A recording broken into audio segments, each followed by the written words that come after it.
So we're still under full race conditions at the present time. There's the car.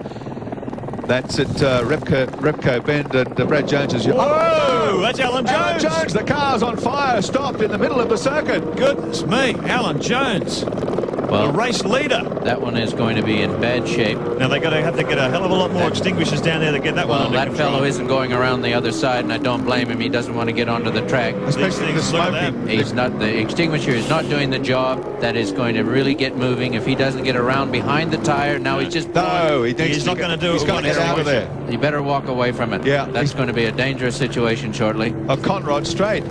I don't know what's happened, but the car is ablaze. 301, the pack leader, Falcon. No, I think that's on the approach to the cutting, actually, Gary. On the way up to the cutting, sorry. Under bonnet heat, Gary, is so mentioned these cars. You can see from the commentary box, we can see the plume of smoke coming up through the trees. There's the pack leader team, Ross Stone, absolutely shattered. Look at the fire. That is getting hold of that car big time. That is going to be a burnout very, very quickly. I think the marshal could be a little braver. The car will never blow up with the fuel cell safe and secure in the back. They need to address it. Well, looks like they've got it out. There's no flame there, but the heat under the bonnet on these cars is immense. This Alan Grice absolutely shattered. You saw the look on Ross Stone's face, leading the race 25 laps, and look how it's ended up for pack leader racing. Unbelievable.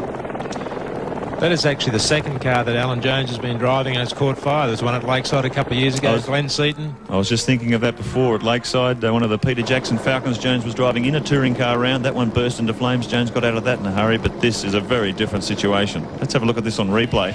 Jones just slowing as he came up the shelf. Bit of a electrical problem, I would say, obviously, has caused the car to virtually come to a halt, and I don't know what has actually caused the ignition. When he's tried to restart it, you saw the puff come out of the exhaust pipe, and that lit up. He may have had a fuel pump failure or some fuel line failure, and when he's tried to restart it, it's caught fire with the fumes that must have been in the car. Well, additional fire marshals are on the scene now, but I've got to say that lone marshal was a very brave man and did a hell of a job to get that under control. Yes, he certainly did. You take on something like 80 or 90 litres of fuel with one extinguisher, dry chemical, it's a pretty tough job, and there's still smoke coming from that car, smouldering rubber and plastics. Well, as Alan said, there's intense heat under there, even with the main body of the fire extinguished. It's still damn hot under the bonnet. With near on 600 horsepower that these cars are producing now, the heat that goes through the muffler system in very tight confines between the block and the side of the car, you have to get oil lines through there. You have to get your fuel line up into You can see Alan Jones there yelling at the marshals, come on, get that smoke out of the way. He's desperate to get this fire under control. Look at him, absolutely shattered. He was leading the race. Oh, hello, we've got car 7 in the pits. The Wayne Gardner Coca-Cola Commodore has called in for a pit stop, but we don't know whether there was anything untoward or whether it was just for tyres as the track dries out. They're still trying to put this thing out. Some of the smart teams now will come in and use the pace car lap to get fuel, get new tires. If they feel they should go on to dries, now's the time to use the safety car. But this car is still malingering. He may not have got the kill switch off. I'm sure he did.